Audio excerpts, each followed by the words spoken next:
স্বাগত। আজ আমরা কিছু নির্দিষ্ট উৎস ঘাটছি যা বিচারের মাপকাঠি নিয়ে এক বিশেষ দৃষ্টিকোণ তুলে ধরে। হ্যাঁ, এই উৎসগুলোতে মূলত বাইবেলের কিছু অংশের কথা বলা হয়েছে যা অনন্ত জীবন আর ঈশ্বরের সাথে সম্পর্কের বিষয়টাকে একটু অন্যরকমভাবে দেখতে সাহায্য করে। একদম।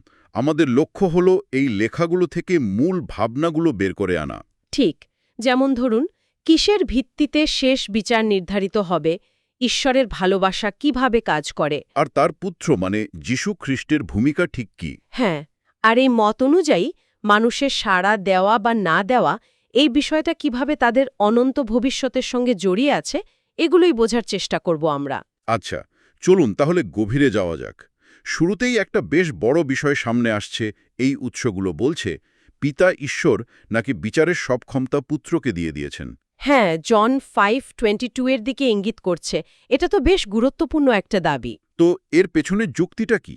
কেন পুত্রকেই ক্ষমতা দেওয়া? এই উৎসগুলোর ব্যাখ্যা অনুযায়ী কারণটা হল যাতে সকলে পিতাকে যেমন সম্মান করে, পুত্রকেও ঠিক তেমনই সম্মান জানায়। ও আচ্ছা। পুত্রকে সম্মান না করা আসলে যিনি তাকে পাঠিয়েছেন সেই পিতাকেও সম্মান না করা।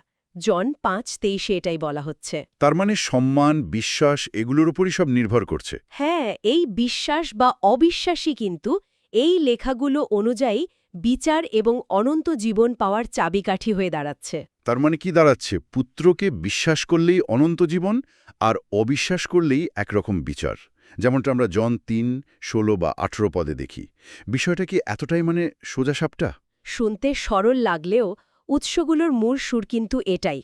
যারা পুত্রকে বিশ্বাস করে তাদের আর বিচারের মুখোমুখি হতে হয় না। হয় না। না, বলা হচ্ছে তারা বরং মৃত্যু থেকে জীবনে উত্তীর্ণ হয়। জন 5:24 কথা। অন্যদিকে যারা বিশ্বাস করে না তারা ঈশ্বরের একমাত্র পুত্রের নামে বিশ্বাস না করার কারণেই আসলে ইতোমধ্যেই এক অর্থে বিচারপ্রাপ্ত হয়ে আছে। জন 3:18 অনুযায়ী। ইতোমধ্যেই বিচার প্রাপ্ত। এটা একটু বুঝিয়ে বলবেন। হ্যাঁ, বিচারটা ঠিক শাস্তির মতো নয়, বরং একটা স্বাভাবিক পরিণতি। ধরুন, জগতে আলো অর্থাৎ পুত্র এসেছেন, কিন্তু মানুষ আলোর চেয়ে অন্ধকারকে বেশি পছন্দ করেছে। কেন? কারণ তাদের কাজ বা উদ্দেশ্য ভালো নয়। জন 3:19 কথা, যারা খারাপ কাজ করে তারা তো আলো থেকে দূরেই থাকতে চাইবে, তাই না? তা তো বটেই। পাছে তাদের আসল রূপ বেরিয়ে পড়ে। একদম।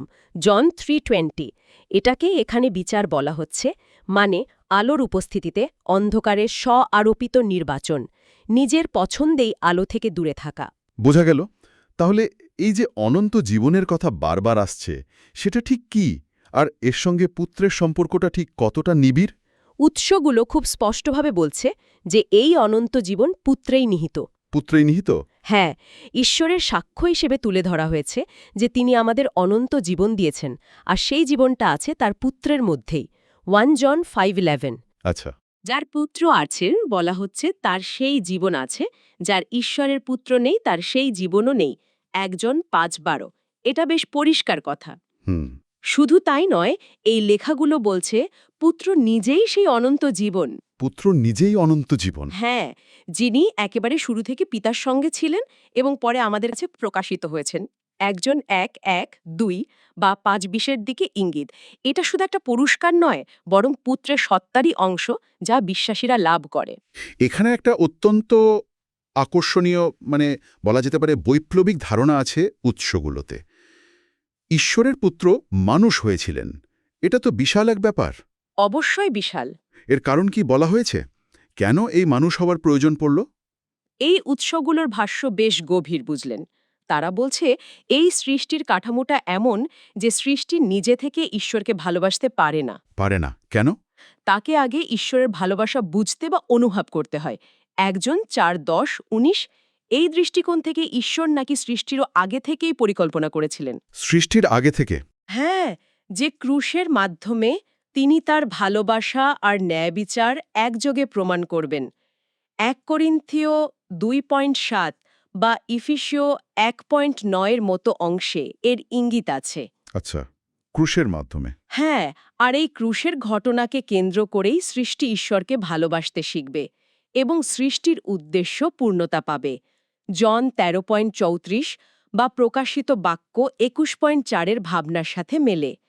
তাই পুত্রের মানুষ হয়ে আসা এবং তার আত্মত্যাগ ছিল এই বৃহত্তর পরিকল্পনারই মূল অংশ। তার মানে এই উৎসগুলো বলছে পুত্র যদি মানুষ না হতেন তাহলে সৃষ্টি ঈশ্বরকে ভালোবাসতে পারত না।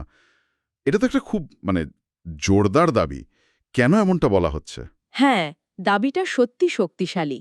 উৎসগুলো বলছে দ্বিতীয় সত্তা অর্থাৎ পুত্র যদি মনুষ্যরূপে না আসতেন তাহলে এই জগতের মানুষ ঈশ্বরকে দেখতে পেত না, জানতে পারত না, আর ফলস্বরূপ ভালোবাসতেও পারত না। ঠিক রোমিও 10.14 মতো কথা।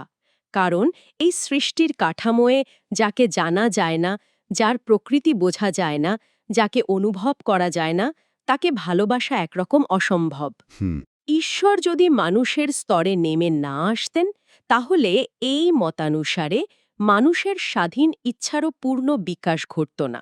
কেন? স্বাধীন ইচ্ছার সাথে এর কি সম্পর্ক? কারণ ঈশ্বরকে জেনে বুঝে তার ভালোবাসা প্রত্যক্ষ করে তাকে গ্রহণ বা বর্জন করার সুযোগটাই তো তৈরি হতো না যদি তিনি অদৃশ্যই থেকে যেতেন। এটা সত্যি একটা গভীর ভাবনা। তাহলে ঈশ্বর যখন মানুষ হলেন তার বাস্তব ফলাফল কি হলো? সৃষ্টি কিভাবে তাকে জানতে পারল? ঈশ্বর মানুষ হওয়ায় তাকে চোখে দেখা, কানে শোনা, এমনকি হাতে স্পর্শ করার সুযোগ তৈরি হল, যেমনটা 1 যোহান 1.1 বলছে। বা ধরুন ফিলিপ যখন যিশুকে বললেন পিতাকে দেখান, যিশু বললেন যে আমাকে দেখেছে সে পিতাকেই দেখেছে। জন 14.8-9। ও হ্যাঁ, মানুষ চাক্ষুষ দেখল ঈশ্বর কখন আনন্দিত হন, লুক 10.21, কখন দুঃখ পান, এমনকি কাঁদেন, জন 11.35। তিনি কি ভালোবাসেন আর কি ঘৃণা করেন সেটাও কি বোঝা গেল? হ্যাঁ, অবশ্যই। যেমন মতি 26 অধ্যায়ে একজন নারীর নিবেদিত কাজকে তিনি প্রশংসা করছেন, আবার মতি 23 অধ্যায়ে ভণ্ড ধার্মিক নেতাদের প্রতি তার কঠোর কথা। তার মূল্যবোধগুলো স্পষ্ট হল। আর সবচেয়ে বড় কথা, ক্রুশ। হ্যাঁ, সবচেয়ে বড় কথা হলো মানুষ ক্রুশবিদ্ধ ঈশ্বরকে দেখল, স্পর্শ করল, তার যন্ত্রণা, তার ত্যাগ একেবারে কাছ থেকে অনুভব করল। যেশাইয়া 53:5 কথা ভাবুন। এই লেখাগুলো বলছে এর মাধ্যমেই মানুষ ঈশ্বরের ভালোবাসার গভীরতা বুঝতে পারল। আর তার ভিত্তিতে তাকে ভালোবাসতে শুরু করল অথবা প্রত্যাখ্যান করল। ঠিক, জানার পরেই তো আসল প্রতিক্রিয়াটা আসে, ভালোবাসা অথবা প্রত্যাখ্যান, দুটো পথই খুলে গেল। এই যে জানার এবং ভালোবাসার বা প্রত্যাখ্যান করার সুযোগ তৈরি হলো, এতে মানুষের প্রতিক্রিয়া কেমন ছিল? সবাই কি একইভাবে সাড়া দিয়েছিল? অবশ্যই না, সেটাও তো স্বাভাবিক। এই উৎসগুলো বলছে ঈশ্বর যখন মানুষ হয়ে এলেন তখন মানুষের ভেতরের আসল রূপটা, তাদের হৃদয়ের গোপন অবস্থাটা যেন আয়নার মতো পরিষ্কার হয়ে গেল। কি রকম? যারা সত্যি ঈশ্বরকে ভালোবাসত বা ভালোবাসতে চাইত তারা মানুষরূপী ঈশ্বরকেও ভালোবাসল, তাকে অনুসরণ করল। আর যারা ঈশ্বরের ধারণার বিরোধী ছিল তারা মানুষরূপী ঈশ্বরকে শুধু প্রত্যাখ্যানই করল না, তাকে হত্যা পর্যন্ত করল। যোহান 19:14-15 সে দৃশ্যটা দেখুন। হত্যা পর্যন্ত। হ্যাঁ, আর এই উৎসগুলোতে এটাও বলা আছে যে এই মানুষরূপী ঈশ্বর আবার আসবেন এবং যারা তাকে ভালোবাসেনি বা তার দেখানো পথে চলেনি তাদের চূড়ান্ত বিচার হবে, তাদের পরিণতি নির্ধারিত হবে। লুক 19:27 মতো জায়গায় এর ইঙ্গিত আছে। ঈশ্বর মানুষ হয়ে নিজেকে এত স্পষ্টভাবে প্রকাশ করলেন, এত অলৌকিক কাজ করলেন, ভালোবাসার চূড়ান্ত প্রমাণ দিলেন ক্রুশে, এরপরও কেউ তাকে প্রত্যাখ্যান করে, এটা যেন বিশ্বাস হতে চায় না। অবিশ্বাস্য মনে হলেও উৎসগুলো জোর দিয়েই বলছে হ্যাঁ, এমনটাই হয়েছে। আর এটাই মানুষের স্বাধীন ইচ্ছার এক কঠিন বাস্তবতা। উদাহরণ আছে? হ্যাঁ, অবশ্যই। এমন মানুষও ছিল যারা ঈশ্বরকে সামনাসামনি দেখেও তার আশ্চর্য কাজ প্রত্যক্ষ করেও অনুতাপ করেনি। যেমন লুক 4:3 পদে শয়তানের প্রলোভন প্রত্যাখ্যান করার পরেও ফরিসীদের সন্দেহ থেকেই যায়। আর তার ভালোবাসা দেখেও বিরোধিতা? হ্যাঁ, ঈশ্বরের ভালোবাসা চাক্ষুষ দেখেও তার বিরুদ্ধাচারণ করেছে। যেমন মথি 27:63 পদে দেখুন, প্রধান যাজকরা যিশুর পুনরুত্থানের সম্ভাবনা নিয়ে চিন্তিত ও ভীত ছিল, কিন্তু বিশ্বাস করতে রাজি ছিল না। আর শেষ পর্যন্ত হত্যা। হ্যাঁ, শেষ পর্যন্ত তাকে হত্যা পর্যন্ত করেছে। জন 19:10-11 পদে পিলাতের সাথে যিশুর কথোপকথনটা দেখুন। পিলাতের ক্ষমতা আছে, কিন্তু সত্যকে গ্রহণ করার ইচ্ছা নেই। কিন্তু এখানে একটা প্রশ্ন জাগে, ঈশ্বর কি তাদের অনুতাপ করতে বাধা দেন? তিনি কি চান না যে তারা ফিরে আসুক? এই উৎসগুলো কি বলে এই বিষয়ে? না না, বিলকুল না। উৎসগুলো ঠিক উল্টোটাই বলছে। ঈশ্বর কাউকে অনুতাপ করতে বাধা দেন না, বরং তিনি চান যেন সবাই অনুতাপ করে। যিহিস্কেল 18:23 স্পষ্ট বলছে তিনি দুষ্টের মৃত্যুতে আনন্দ পান না। তাহলে কেন ফেরে না? এটা তাদের নিজেদের পছন্দ। জিরেমিয়া 2:19। প্রত্যাখ্যানটা তাদের নিজেদের সিদ্ধান্ত, ঈশ্বরের অনুগ্রহ বা করুণা প্রত্যাখ্যান করার সিদ্ধান্ত। অনুগ্রহ? হ্যাঁ, এই অনুগ্রহ শব্দটা এখানে খুব গুরুত্বপূর্ণ। এটা শুধু দয়া নয়, বরং ঈশ্বরের সক্রিয় সাহায্য বা আহ্বান, যা মানুষকে সঠিক পথে চালিত করতে চায়। যেমন আদি 20:4-6 পদে অবিমেলকের ক্ষেত্রে ঈশ্বরের হস্তক্ষেপ আমরা দেখি, বা জিরিমিয়া 44:4-5 পদে যেহুদীদের বারবার মূর্তি পূজা না করার জন্য ঈশ্বরের মিনতি, কিন্তু তারা শোনেনি। তার মানে মানুষ যখন সেই অনুগ্রহ প্রত্যাখ্যান করে, তারা নিজেদের স্বাধীন ইচ্ছাকেই ঈশ্বরের আহ্বানের চেয়ে বড় মনে করে। একদম। ঈশ্বর এমনকি অন্যের ক্ষতি করছে এমন মানুষের স্বাধীন ইচ্ছাকেও জোর করে থামিয়ে দেন না সবসময়। রোমিও 1:28 কথা ভাবুন, ঈশ্বর তাদের নিজেদের অসুচি ইচ্ছার হাতে ছেড়ে দেন। তাহলে অনুতাপ কিভাবে সম্ভব? যদি এটা সম্পূর্ণ মানুষের ইচ্ছার উপর নির্ভর করে, আর মানুষ যদি ভুল পথে যেতে এতটাই দৃঢ় প্রতিজ্ঞ হয়, তাহলে তো অনেকের পক্ষে ফেরা সম্ভব না। এখানেই অনুগ্রহের ভূমিকা আরও স্পষ্ট হয়। দেখুন, উৎস অনুযায়ী অনুতাপ শুধুমাত্র ঈশ্বরের অনুগ্রহেই সম্ভব। ইফিসীয় 2:8 বা রোমিও 2:4। ঈশ্বরের অনুগ্রহে। হ্যাঁ, ঈশ্বর তার করুণা, ধৈর্য আর দয়ার মাধ্যমে মানুষকে অনুতাপের দিকে টানেন, তাকে সুযোগ দেন। কিন্তু তিনি কেবল তাদেরই অনুতাপ করার সুযোগ বা শক্তি দেন যারা সেই সুযোগটা নিতে ইচ্ছুক। ইচ্ছুক মানে ইচ্ছাটাও জরুরি। হ্যাঁ, মথি 13:15 বা 2 তিমথিও 2:25 দেখুন।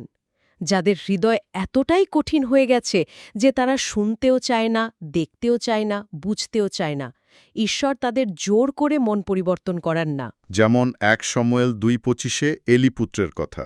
ঠিক, তারা ঈশ্বরের কথা শোনেনি, কারণ প্রভু তাদের সংহার করতেই স্থির করেছিলেন। এর মানে এই নয় যে ঈশ্বর তাদের বাধ্য করেছিলেন পাপ করতে, বরং তাদের একগুইমির পরিণতি ওটাই ছিল। ইচ্ছাটা মানুষের দিক থেকেও আসতে হয়, অনুগ্রহের প্রতি সাড়া দিতে হয়।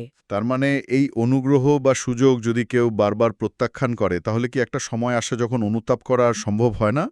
অনুগ্রহের কি কোনো সীমা আছে? হ্যাঁ, এই লেখাগুলো সেই ইঙ্গিতই দেয়। অনুগ্রহ চিরকাল ধরে অফুরন্তভাবে দেওয়া হয় না। 2 করিন্থীয় 6:1-2 বলছে, এখনই গ্রহণযোগ্য সময়, এখনই পরিত্রাণের দিন। অর্থাৎ সুযোগের সদ্ব্যবহার করতে হয়। ঠিক, কেউ যদি ঈশ্বরের আহ্বান ও অনুগ্রহকে চূড়ান্তভাবে প্রত্যাখ্যান করতেই থাকে, তাহলে একটা সময় সে আর অনুতাপ করতে পারে না।